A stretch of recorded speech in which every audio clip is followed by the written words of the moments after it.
అసలు ఏమిటి మాయాబజార్? మధ్యలో ఒక దశలో ఆ ప్రాజెక్ట్ నుంచి వైదొలగారు అనే అభిప్రాయం కూడా కలిగించారు. ఈ సినిమా మనం టేకప్ చేస్తే అలా ఉంటుంది అని చెప్పి ఇతర నిర్మాతలు అనుకున్నారు. ఇదే కథ వివిధ భాషల్లో మొత్తం 11 సార్లు తెరకెక్కినటువంటి కథ ఇది.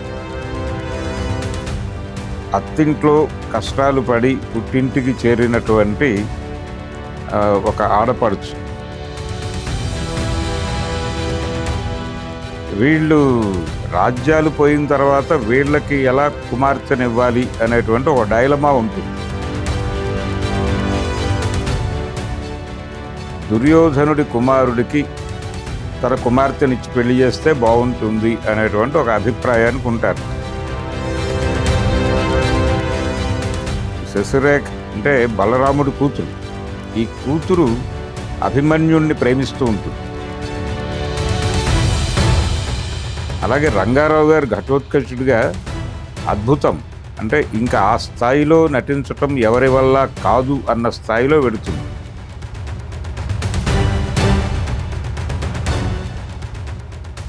ఒక రకంగా పౌరాణిక వేషం వేసుకున్నటువంటి సోషల్ స్టోరీగానే చూడాలి. పాండవుల చుట్టూ కథ నడుస్తుంది, కానీ ఆ డిజైన్లోకి వాళ్ళని తీసుకురాకుండా వాళ్ళ పేర్లు పరోక్షంగా నడుస్తూ వీళ్ళ జీవితాలకు సంబంధించిన కథ చూస్తున్నాం మనం అనే ఇంప్రెషన్లో ఆడియన్స్ నుంచి ఈ అభిమన్యుడిగా నటించినటువంటి అక్కినేని నాగేశ్వరరావు గారు, అక్కడ రంగారావు గారు, వీళ్ళందరి సమిష్టి కృషి మాయాబజార్ సినిమా.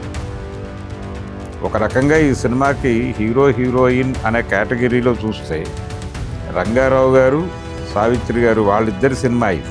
ఎస్ రాజేశ్వరరావు గారిని మొదటి సినిమాకి సంగీత దర్శకుడిగా తీసుకున్నారు. కేవీ రెడ్డి గారికి ఆయనకి ప్రాపర్ ట్యూన్ కుదరలేదు. అలా మాయాబజార్ సినిమా రాజేశ్వరరావు గారు వదిలేస్తే ఘంటసాల గారు కొనసాగించారు. కొత్త ఆలోచనలు ప్రేరేపించినటువంటి చరిత్ర కూడా మాయాబజార్ సినిమాకు ఉంది. ఎన్టీ రామారావు గారు ఈ సినిమాలో శ్రీకృష్ణుడిగా చాలా అద్భుతంగా నటించారు అని అందరూ అనుకుంటారు, కానీ మొదట ఆ క్యారెక్టర్ నేను చేయను అన్నాడు ఆయన.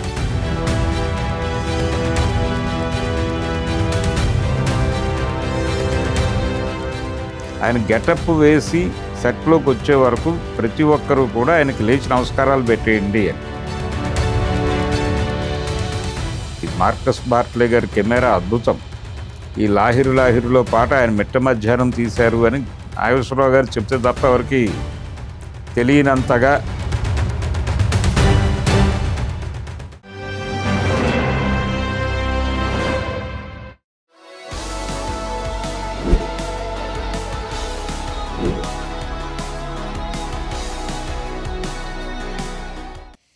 మాయాబజార్ ఈ సినిమా విడుదలై 69 సంవత్సరాలు పూర్తయింది. అంటే 70వ వసంతంలోకి ప్రవేశించింది. ఇది విజయ బ్యానర్లో కేవీ రెడ్డి గారు డైరెక్ట్ చేసినటువంటి రెండవ సినిమా. మొదటి సినిమా పాతాళ భైరవి, అది చాలా సెన్సేషనల్ హిట్టు. ఆ తర్వాత కొంత గ్యాప్తో వచ్చినటువంటి సినిమా మాయాబజార్. మాయాబజార్ సినిమా అనుకున్న తర్వాత అది రకరకాలుగా వాయిదాలు పడుతూ మొత్తానికి 57 నాటికి విడుదలకు సిద్ధం చేశారు. మధ్యలో ఒక దశలో ఆ ప్రాజెక్ట్ నుంచి వైదొలగారు అనే అభిప్రాయం కూడా కలిగించారు. అంటే బడ్జెట్కి సంబంధించినటువంటి ఇష్యూస్ వచ్చినాయి. ఎందుకు బడ్జెట్కి సంబంధించిన ఇష్యూస్ వచ్చాయంటే, పాతాళ భైరవి తర్వాత చేసినటువంటి చంద్రహారం సినిమా చాలా కాస్ట్లీగా తీశారు. కమలాకర కామేశ్వరరావు గారి మొదటి సినిమా అది డైరెక్టర్గా. ఆ సినిమా చాలా ఊహాగానాలు, దాని మీద హై ఎక్స్పెక్టేషన్స్ ఉన్నాయి. తీరా సినిమా రిలీజ్ అయిన తర్వాత అది ఫ్లాప్ అయింది కమర్షియల్గా. ఎప్పుడైతే ఫ్లాప్ అయిందో, ఇంత బడ్జెట్ పెట్టి చేసాం, సినిమా దెబ్బతింది, ఇప్పుడు ఏమిటి పరిస్థితి అనేటువంటి ఒక గందరగోళం మొదలైంది. అదే టైంలో నిజానికి మాయాబజార్ పట్టాలెక్కాలి, కానీ ధైర్యం చేయలే. అది దానికి కూడా బడ్జెట్ హెవీగా అవుతుంది. పౌరాణిక సినిమా, సెట్స్ ఉంటాయి, కాస్టింగ్ వైజ్ చాలామంది ఆర్టిస్టులు కావాలి. ఇవన్నీ ఆలోచించి తాత్కాలికంగా ఈ ప్రాజెక్ట్ ఆపితే బెటరు అనేటువంటి అభిప్రాయానికి నాగిరెడ్డి, చక్రపాణి వచ్చినట్టుగా ఇండస్ట్రీ భావించింది. వాళ్ళు ఓపెన్గా అనలేదు, కానీ మొత్తానికి ఒక తాత్సారం జరుగుతున్నటువంటి వాతావరణంలో ఈ సినిమా మనం టేకప్ చేస్తే అలా ఉంటుంది అని చెప్పి ఇతర నిర్మాతలు అనుకుని అప్రోచ్ అయ్యారు కేవీ రెడ్డి గారిని. అప్రోచ్ అయ్యి, మీరు దాని నుంచి బయటకు వచ్చేస్తే మా బ్యానర్లో మీరు ఎంత అంటే అంతే, ఎలా అంటే అలాగే వెడదాం అని చెప్పి ప్రపోజల్స్ రావటం మొదలుపెట్టిన తర్వాత మళ్ళీ విజయవాడలో కేవీ రెడ్డి గారిని కాంటాక్ట్ చేసి, లేదు మనం ఈ సినిమా చేస్తున్నాము అని చెప్పి అలా మొదలైనటువంటి ప్రయాణం. అసలు ఏమిటి మాయాబజారు? భారతీయ చలనచిత్ర పరిశ్రమలో మొత్తం 11 సార్లు ఈ సినిమా నిర్మాణం జరుపుకుంది. ఇదే కథ వివిధ భాషల్లో మొత్తం 11 సార్లు తెరకెక్కినటువంటి కథ ఇది. మహాభారతంలో ఉన్నటువంటి పాత్రల ఆధారంగా రూపొందించిన కథే, కానీ మహాభారతంలో ఎక్కడా కూడా లేని కథ. దీన్ని రంగస్థలం మీద ఆడారు, ఆ తర్వాత సినిమాలోకి వచ్చింది. ఇందులో హీరోయిన్ క్యారెక్టర్కి 3 పేర్లు కనిపిస్తాయి. ఈ 11 చలనచిత్రాల నిర్మాణ కార్యక్రమంలో సురేఖ హరణ్ అనే పేరుతో మొదటి సినిమా వచ్చింది. బాబురావు పెయింటర్ తీసినటువంటి సినిమా. వి శాంతారాం గారు అందులో అభిమన్యుడిగా నటించారు. ఆ సినిమా అది మొట్టమొదటి మాయాబజార్, అది మూకీ సినిమా. ఆ తర్వాత టాకీగా వచ్చింది. తమిళ్లో వత్సల హరణ్ అనే పేరుతో వచ్చింది. అక్కడేమో అదే క్యారెక్టర్. ఎవరు ఈ క్యారెక్టరు అంటే బలరాముడి కుమార్తె రేవతీదేవి. బలరాముడు రేవతీదేవి దంపతుల కుమార్తె ఈ క్యారెక్టర్, ఈ హీరోయిన్ క్యారెక్టర్. అది అక్కడేమో సురేఖ హరణ్ అనే పేరుతోను, ఆ తర్వాత ఇక్కడ వత్సల అనే పేరుతోను, తర్వాత శశిరేఖ హరణ్ అనే పేరుతోను, శశిరేఖాపహరణము అనే పేరుతోను, ఇలా ఈ సినిమా ఈ క్యారెక్టర్ పేరు మారుతూ రావడం చూస్తే ఇది భారతం లింక్లో నుంచి తీసుకున్న కథే తప్ప ఇది భారతంలో ఉన్న కథ కాదు అనే విషయం చాలా ఈజీగానే అర్థమవుతుంది. ఇలా ఈ కథని ఎందుకంతగా ప్రజలు ఓన్ చేసుకున్నారు అంటే, ఇందులో ఒక మధ్యతరగతి కుటుంబంలో ఉండేటువంటి సమస్యలు, సాధారణంగా అత్తింట్లో కష్టాలు పడి పుట్టింటికి చేరినటువంటి ఒక ఆడపడుచు, ఆ ఆడపడుచుకి కొడుకుతో సహా పుట్టింటికి చేరినటువంటి ఆడపడుచుకి అప్పటికి పుట్టింట్లో తల్లిదండ్రులు లేక అన్నదమ్ముల రాజ్యం నడుస్తుండగా, అన్నదమ్ములు వదినల రాజ్యం నడుస్తుండగా ఆవిడ వచ్చినప్పుడు రిసెప్షన్ ఎలా ఉంటుంది అనేది చాలా న్యాచురల్గా ఈ కథలో అమరిపోయి అంటే అంతకుముందు అభిమన్యుడికి తన కుమార్తెని ఇవ్వాలి అనేటువంటి కోరిక ఉంటుంది, రేవతీదేవికి ఉంటుంది, అలాగే బలరాముడికి ఉంటుంది. కానీ ఎప్పుడైతే వీళ్ళ పరిస్థితి మారి జూదంలో దుర్యోధనుడు గెలిచి, శకుని గెలిచి వీళ్ళు అరణ్యవాసము, అజ్ఞాతవాసము కార్యక్రమాలకు వెళ్ళిపోయిన సందర్భంలో ఆవిడ ఇక్కడికి వస్తుంది, ద్వారకకి. సుభద్ర వచ్చినప్పుడు కుమారుడితో సహా వస్తుంది.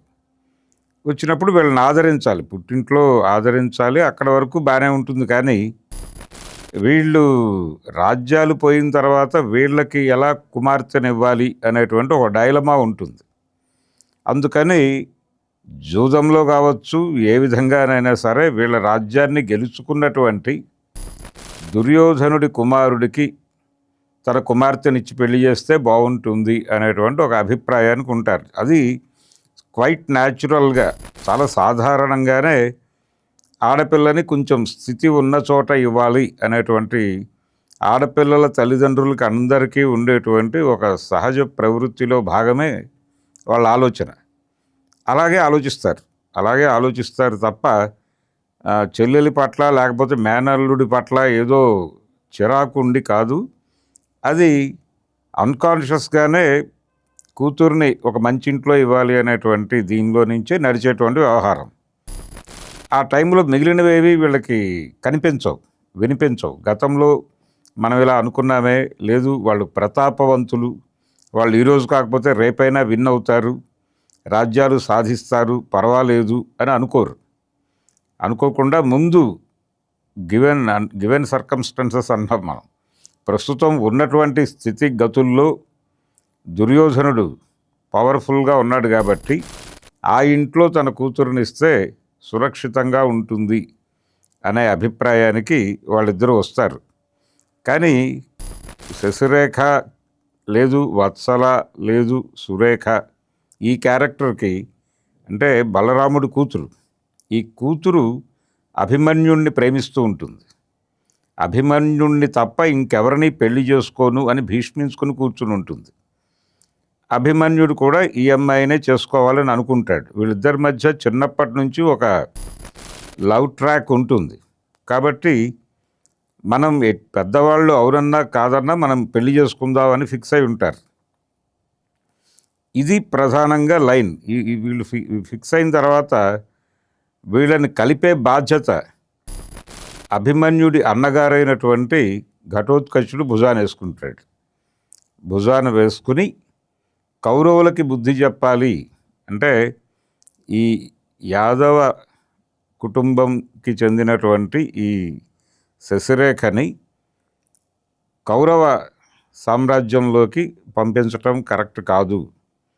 కృష్ణుడు కూడా అలాగే ఆలోచిస్తాడు. ఇటే పాండవులు అలాగే అభిమన్యుడికి ఇచ్చి చేయాలి, ఆ అమ్మాయి మనసెరిగి ప్రవర్తించాలి అనేదే ఉంటుంది ఇక్కడ.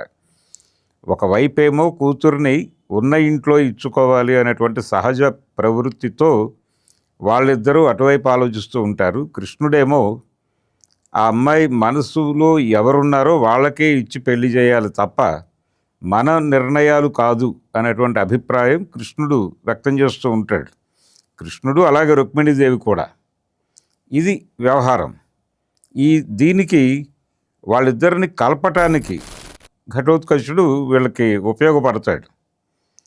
అలా అతనికేమో తన తండ్రులని పరాభవించినటువంటి, మోసం చేసి మాయాజూదంలో గెలిచి రాజ్యం స్వాధీనపరుచుకుని తన తండ్రుల్ని అంటే తండ్రి భీముడు అలాగే మిగిలిన పెదనాన్నగారు, బాబాయిలు వీళ్ళందరినీ అరణ్యవాసానికి, అజ్ఞాతవాసానికి పంపినటువంటి కౌరవుల మీద పగ సాధించటం అనేటువంటి ఒక హిడెన్ ఎజెండా ఉంటుంది ఘటోత్కచుడు. ఆ హిడెన్ ఎజెండాలో భాగంగా శ్రీకృష్ణుడు చెప్పినటువంటి ఈ స్కీమ్ని నడిపించడానికి తన వంతు సహకారం అందిస్తాడు. అలాగే తన తమ్ముడికి తగిన కన్య ఈ అమ్మాయి, ఎవరు, ఈ శశిరేఖ అని తాను భావించి ఎట్టి పరిస్థితుల్లోనూ తమ్ముడికి ఈ అమ్మాయిని ఇచ్చి పెళ్లి చేసి తీరాలి అని ఫిక్స్ అవుతాడు మొదటిసారి శశిరేఖని చూడగానే. ఆ షాట్ చాలా అద్భుతంగా తీశారు. అక్కడ ఎస్వి రంగారావు గారు ఘటోత్కచుడు పాత్ర చేశారు ఈ సినిమాలో. ఆయనకి కేవీ రెడ్డి గారికి ఒక చిన్న సంవాదం జరిగింది అని అంటారు. ఆయన ఇక్కడికి వచ్చి చూసి ఈ శశిరేఖని ఎత్తుకెళ్ళిపోవాలి అక్కడికి, తన ఆశ్రమానికి ఎత్తుకు వెళ్ళి, ఇదే శశిరేఖ హరణ్ అనండి, లేకపోతే వత్సల హరణ్ అనండి, లేకపోతే సురేఖ హరణ్ అనండి, ఇదే కార్యక్రమం. ఈయన తీసుకెళ్ళిపోయి అక్కడ పెట్టేసి ఈ ఒరిజినల్ శశిరేఖను తీసుకెళ్ళి తన ఆశ్రమంలో పెట్టి తాను శశిరేఖగా మారి ఇక్కడుండి కథ నడిపిస్తాడు. ఇది ఈ పార్ట్ టోటల్గా ఎంటర్టైనింగ్గా నడుస్తుంది. ఇది చాలా థ్రిల్లింగ్గా కూడా ఉంటుంది. అంటే ఘటోత్కచుడు తన ప్రవర్తన, తనకున్నటువంటి ఇతర లక్షణాలు వాటన్నిటినీ కుదించుకుని, అంటే ఈ పాత్రలోకి ఒదిగిపోయి వ్యవహరించటము, అడపాదడప ఆయన రియాక్షన్స్ మళ్ళీ ఆ ధోరణిలో ఉండటము, అదంతా జనాలకి విపరీతంగా ఎంటర్టైన్ చేసింది. ఇక్కడ కూడా చాలా పద్ధతిగా నడుస్తుంది. క్యారెక్టరైజేషన్ మీద శ్రద్ధ పెట్టడం అనేది కనిపిస్తుంది ఈ సినిమాలో చాలా బలంగా. ఎందుకంటే హిడింబి సింగిల్ మదర్, భర్త కొడుకుని ప్రసాదిస్తాడు కానీ తను అక్కడ ఉంటాడు, పాండవులతో ఉంటాడు ఆయన. తను ఇక్కడ అడవిలో ఉంటుంది, అడవిలో ఉండి ఈ కొడుకుని పెంచుతూ ఉంటుంది. ఈ సింగిల్ మదర్ కావడంతో కొడుకు మీద కాన్షియస్గా ఉంటుంది ఆవిడ. కొడుకు మంచివాడే, కానీ కొంచెం దుడుకు స్వభావం కలిగినవాడు. తన మీదకి ఏవైనా తెచ్చుకుంటాడో లేకపోతే దేశం మీదకి ఏవైనా తెస్తాడో ముప్పు తెలియకుండా దుడుకు స్వభావంతో అని ఎప్పుడూ కూడా కొడుకు మీద ఒక కన్నేసి ఉంచుతుంది. అది కొడుకు మీద నమ్మకం లేకపోవడం కాదు, మళ్ళీ కొడుకు మీద నమ్మకం ఉంటుంది, కానీ ఎక్కడో మిస్గైడ్ అయిపోయి ఏదన్నా పొరపాటు చేస్తాడేమో అని ఒక చిన్న నిఘా వ్యవస్థ నడుస్తూ ఉంటుంది. తను అబ్జర్వ్ చేస్తున్నాను, తను కరెక్ట్ చేస్తున్నాను అనే విషయాన్ని స్ట్రైట్గా చెప్తే కొడుకు హర్ట్ అవుతాడేమో అని సుపుత్ర అని పిలుస్తూ ఉంటుంది ఆవిడ.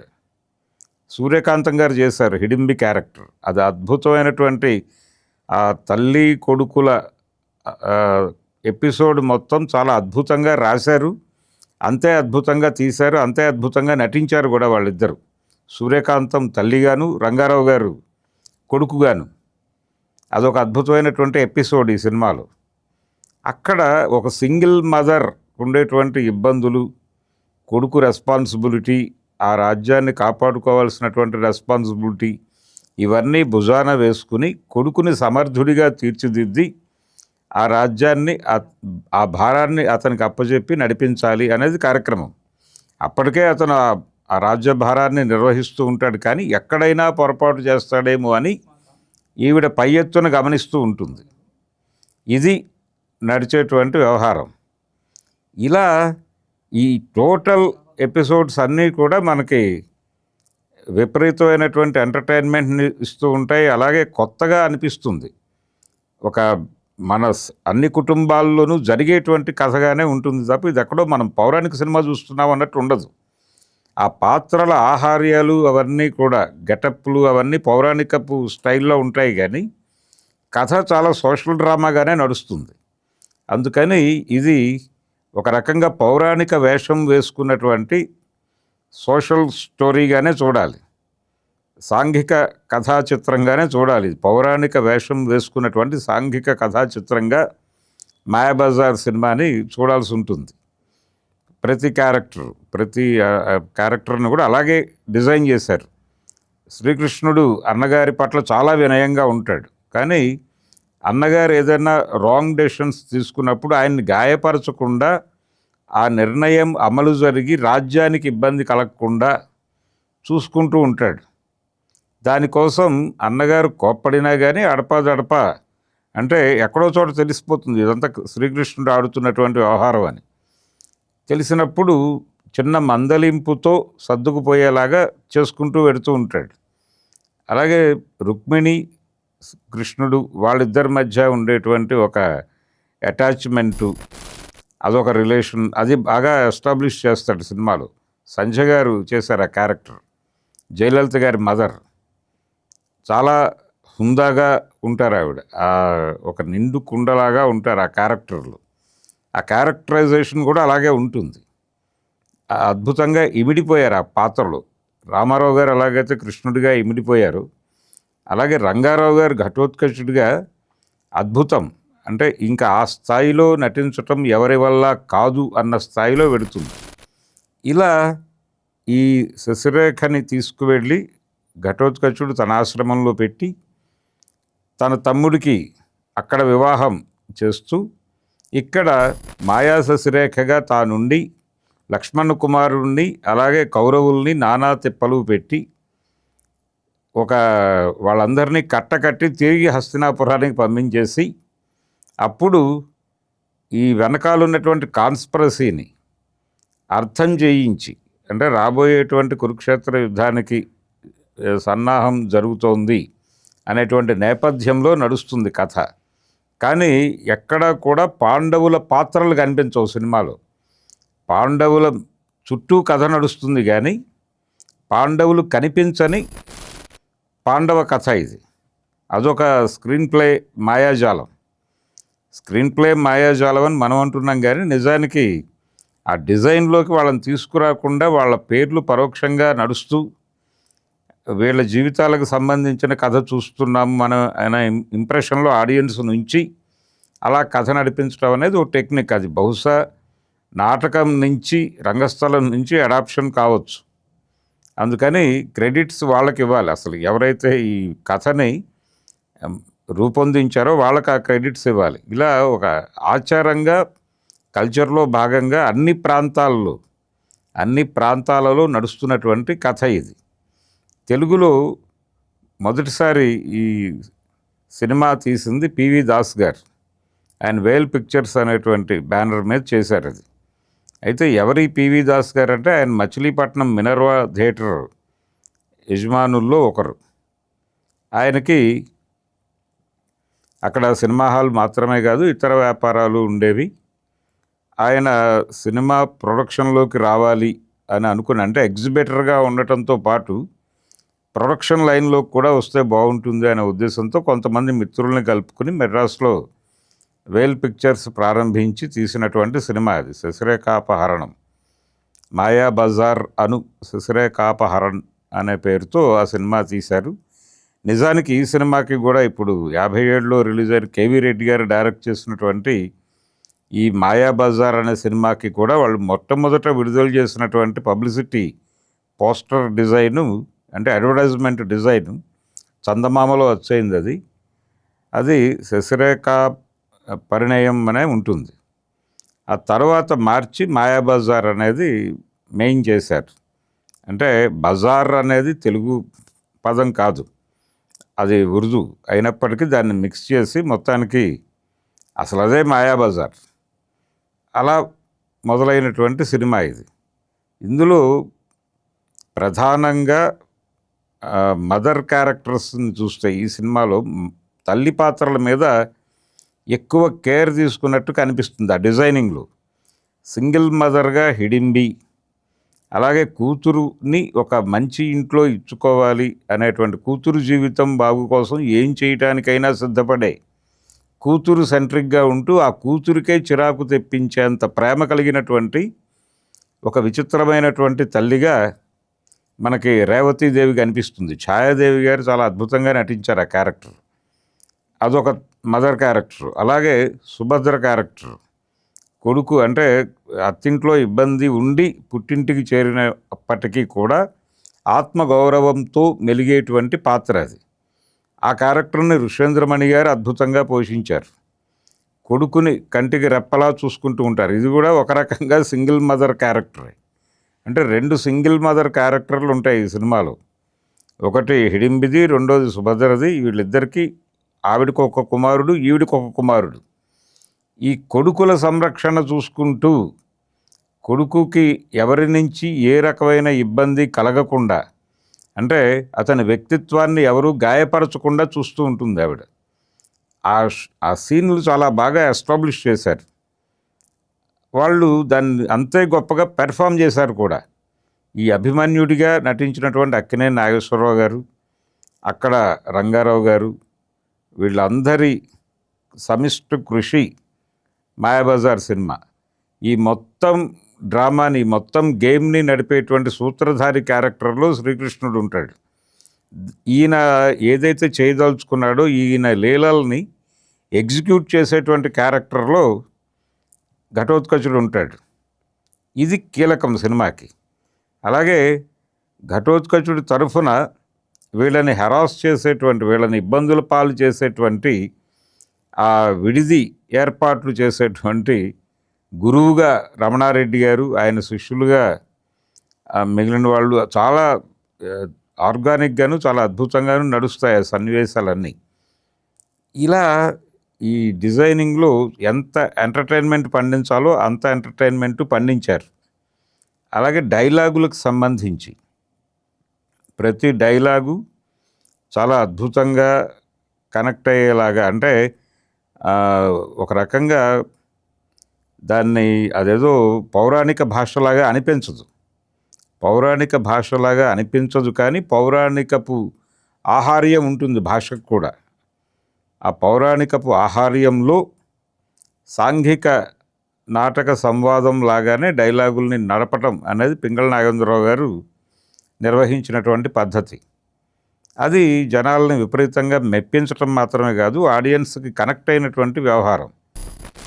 అందులో లక్ష్మణ కుమారుడి పాత్ర రేలంగి గారు దాన్ని అడాప్ట్ చేసుకుని అభినయించినటువంటి తీరు, మాయా శశిరేఖగా రంగారావు గారు ప్రవేశించిన పరిస్థితి ఉన్నప్పటికీ రంగారావు గారు ఆవహించినటువంటి శశిరేఖ పాత్రని సావిత్రి గారు అభినయించిన తీరు అత్యద్భుతం.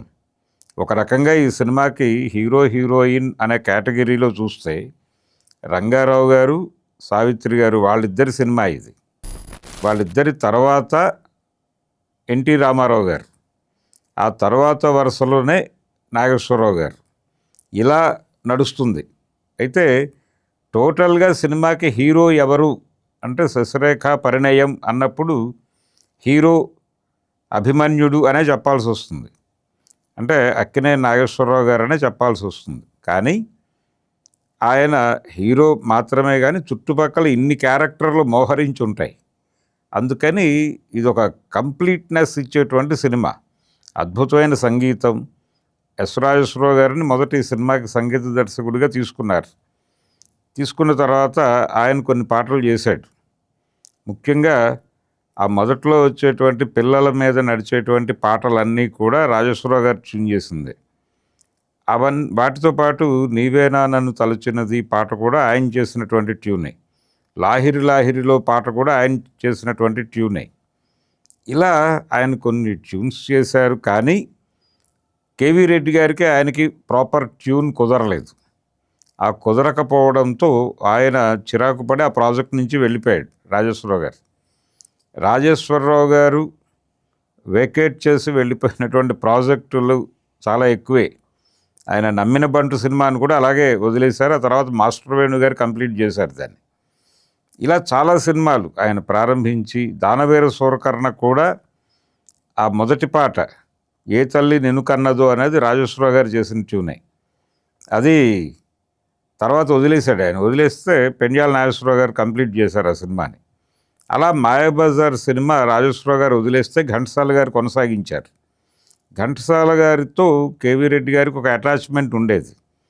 తన ప్రతి సినిమాకి ఘంటసాలే మ్యూజిక్ డైరెక్టర్గా ఉండాలి, తన సినిమా హీరోకి ఘంటసాల గారే పాడాలి, ఇలాంటి కోరికలు ఉండేవి ఆయనకి. ఈయన మీద ఒక జోక్ ఉండేది కేవీ రెడ్డి గారి మీద.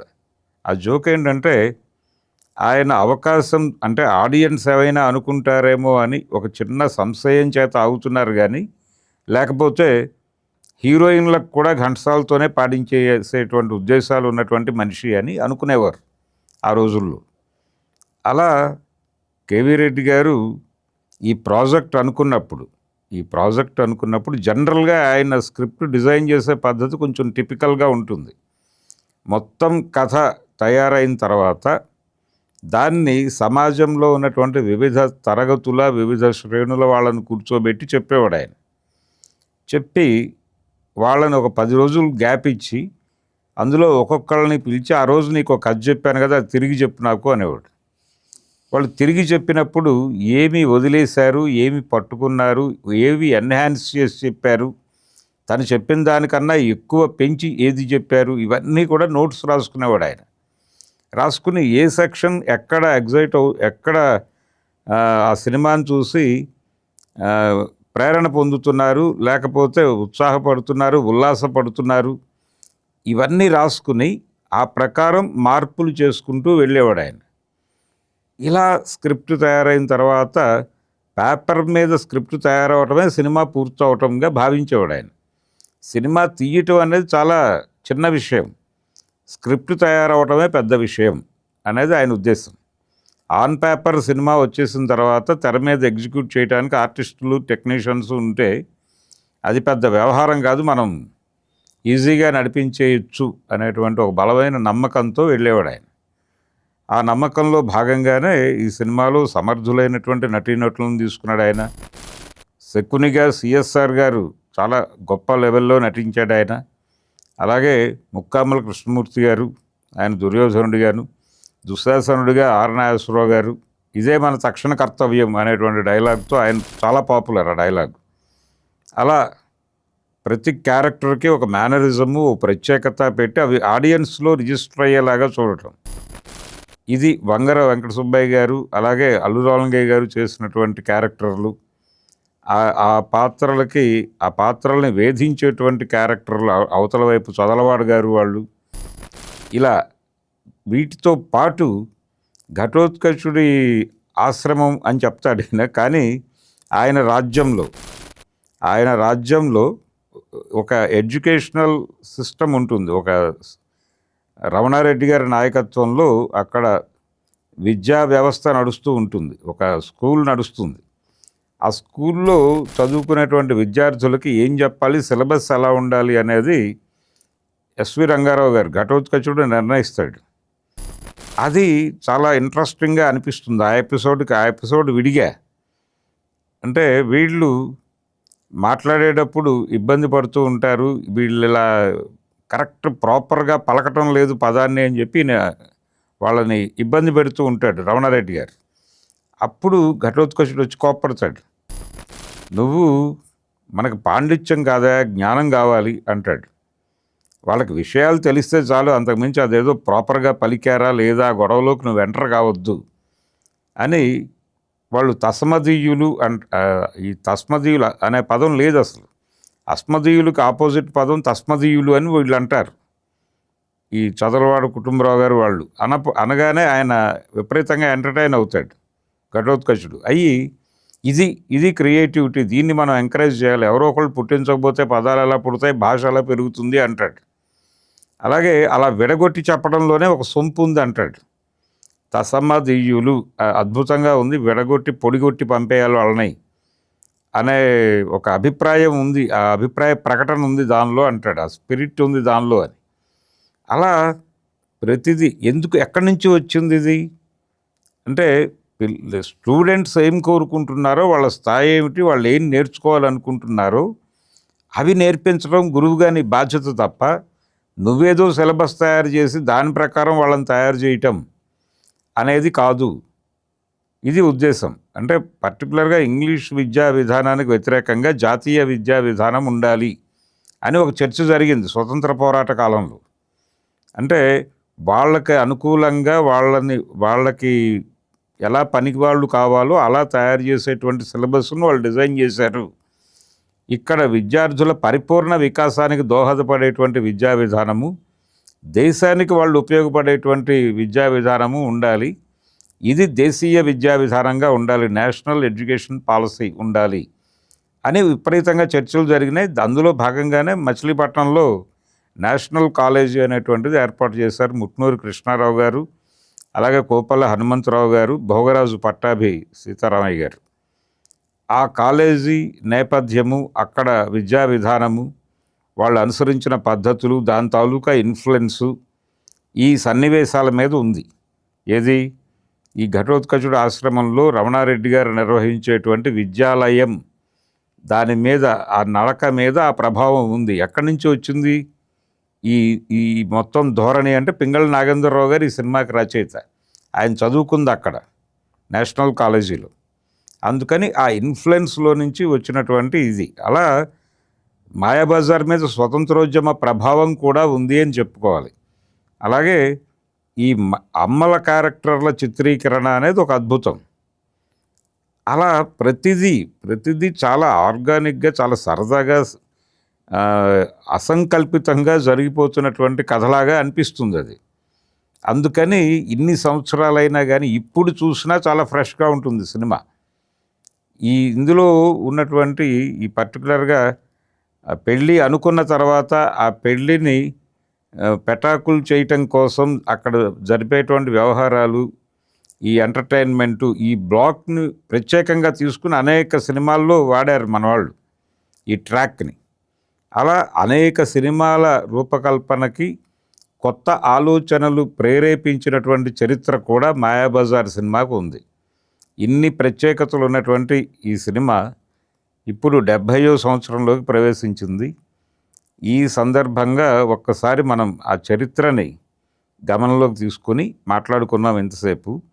ఇందులో చెప్పుకోవాల్సినటువంటి ఇంకొక అంశం ఏంటంటే, ఎన్టీ రామారావు గారు ఈ సినిమాలో శ్రీకృష్ణుడిగా చాలా అద్భుతంగా నటించారు అని అందరూ అనుకుంటారు. కానీ మొదట ఆ క్యారెక్టర్ నేను చెయ్యను అన్నాడు ఆయన. అదేమిటి, ఎందుకు చేయవు అని అడిగారు డైరెక్టర్ గారు కేవీ రెడ్డి గారు. అడిగితే, లేదండి, నేను ఇంతకుముందు ఘంటసాల గారి సొంత సినిమాలో కృష్ణుడిగా కనిపించాను, అంటే ఒక అంతర్నాటకంలో భాగంగా కనిపించాను నేను 'సొంత ఊరు' అనే సినిమాలో. అయితే ఆ క్యారెక్టర్ మీద చాలా క్రిటిసిజం వచ్చింది. ఆడియన్స్‌కి కూడా నచ్చలేదు కృష్ణుడిగా నేను. కాబట్టి ఈ క్యారెక్టర్ చేయకూడదు అని ఒక నిర్ణయం తీసుకున్నాను నేను అని చెప్పాడాయన. చెప్తే అలా కాదు, ఒకసారి చూద్దాం అని చెప్పి మాధవపేది గోఖలే గారితో స్కెచ్‌లు వేయించారు. ఎన్టీఆర్ కృష్ణుడిగా ఎలా ఉంటాడు అని. వేయిస్తే ఈయన గమనించాడు.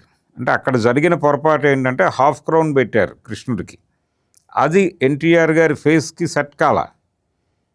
అయితే ఫుల్ క్రౌన్ పెడితే ఇతను కృష్ణుడిగా అద్భుతం అని చెప్పి ఆయన తేల్చాడు. ఎవరు? మాధవపేది గోఖలే గారు. తేల్చిన తర్వాత ఆ ప్రకారం ఆ డిజైన్స్ ప్రకారం గెటప్ వేయించారు. ఈ గెటప్ వేసేటప్పుడు ఆయనలో ఎక్కడో బెరుకు ఉంది. గతంలో కృష్ణుడిగా వేసి ఫెయిల్ అయినటువంటి ఒక బెరుకు ఉంది ఇంటర్నల్గా ఎన్టీఆర్లో. ఆ బెరుకు పోగొట్టడానికి కేవీ రెడ్డి గారు స్కీమ్ చేశారు. ఆయన గెటప్ వేసి సెట్లోకి వచ్చే వరకు ప్రతి ఒక్కరూ కూడా ఆయనకి లేచి నమస్కారాలు పెట్టేయండి అని.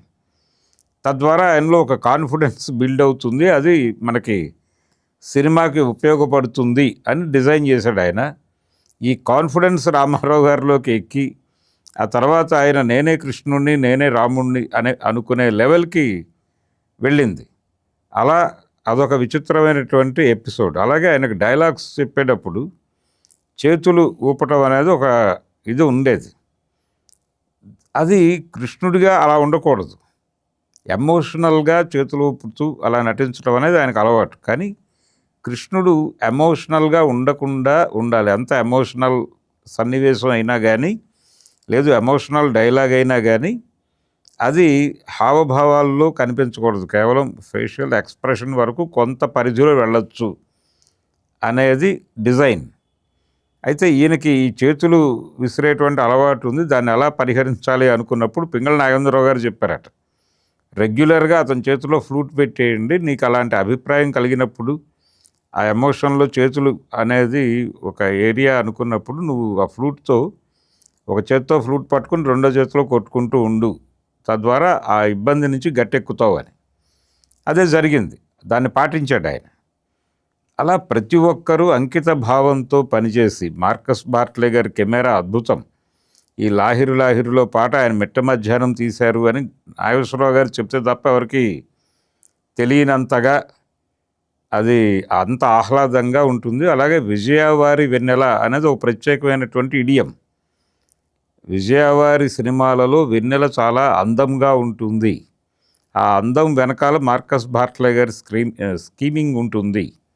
అందుకని ఆయన కెమెరా పనితనము, ఆ మాయాజాలము, అలాగే ఘటోత్కచుడు అక్కడ ఈ వీళ్ళ కోసం ఏర్పాటు చేసినటువంటి విడిదిలో వంటశాలలోకి వెళ్ళిన తర్వాత ఒక అద్భుతమైన పాట, వివాహ భోజనంబు వింతైన వంటకమ్ము అని. అవన్నీ తినేసి వెళ్ళిపోతాడు ఆయన. వెళ్ళిపోయిన తర్వాత వీళ్ళందరూ నింపుతారు మళ్ళీ వాటిని, రమణారెడ్డి గారు, చదలవాడ వీళ్ళందరూ. అయితే ఇక్కడ ఒక విచిత్రం ఏంటంటే, ఇది క్రిటిసిజం కూడా వచ్చింది, దీని మీద ఒక చర్చ ఉంది. మొత్తం శాకాహారాలే ఉంటాయి, ఎక్కడా కూడా మాంసాహారాలు ఉండవు. అలాగే దుర్యోధనుడికి చాలా ఇష్టమైనటువంటి డిష్ గోంగూర అని తెలుస్తారు ఒక సీన్లో. అదొక విచిత్రమైనటువంటి వ్యవహారం. మీరు వాళ్ళకి నాన్ వెజ్ కాకుండా వెజిటేరియన్ ఫుడ్ పెట్టడం ఏమిటి అనే దాని మీద ఒక క్రిటిసిజం ఉంది. అలా ఆ వంటశాల, ఆ నిర్వహణ, అదంతా కూడా జనాల్ని విపరీతంగా నవ్వించటము, విపరీతంగా ఎంటర్టైన్ చేసింది, చాలా ఆకట్టుకుంది, రిపీట్గా ఆడియన్స్ని థియేటర్కి రప్పించింది, ఎప్పుడు చూసినా కొత్తగా అనిపింపజేయటం అనేది ఈ సినిమా ప్రత్యేకత. ఇది 70 ఏళ్ళు మాత్రమే కాదు, ఇంకొక అంటే శ్రీశ్రీ గారు అంటారు ఎవరు బతికారు 350 అని, అలా ఇంకొక 470 అయినా కానీ ఈ సినిమా అలాగే ఉంటుంది. మాయాబజార్, మాయాబజార్కి రీప్లేస్మెంట్ లేదు. ఆ సినిమా రీమేక్ చేయడానికి ఎవరన్నా ప్రయత్నించినా కానీ అది విఫల ప్రయత్నమే. ఆ రేంజు, ఆ ఆర్టిస్టుల పెర్ఫార్మెన్సు, వాళ్ళని ఆర్గనైజ్ చేసిన పద్ధతి, ఆ స్క్రిప్ట్ డిజైన్ చేసిన పద్ధతి అనితర సాధ్యం. ఇన్ని సామాజిక అంశాలని కూడా మిక్స్ చేస్తూ, ఈ సింగిల్ మదర్ ప్రాబ్లమ్స్ని కూడా డిస్కస్ చేస్తూ, మదర్స్లో ఇన్ని వైరుధ్యాలు వైవిధ్యాలు ఉంటాయని చెప్పి డిజైన్ చేయటము, ఒక సోషల్ డ్రామాగా దానిలో అనేక అంశాలను చర్చించటము, ఇదంతా కూడా ఒక ప్రత్యేకమైనటువంటి వాతావరణంలో నడుస్తున్నట్టుగా ఉంటుంది సినిమా అది. అలా పౌరాణిక వేషం వేసుకున్నటువంటి ఒక సోషల్ డ్రామా 'మాయాబజార్' సినిమాకు సంబంధించినటువంటి విశేషాలు మనం ఇప్పటిదాకా మాట్లాడుకున్నాం. ఇది ఇంకొక 370లు హ్యాపీగా మన మధ్య రీప్లేస్మెంట్ లేకుండా ఉండేటువంటి సినిమా.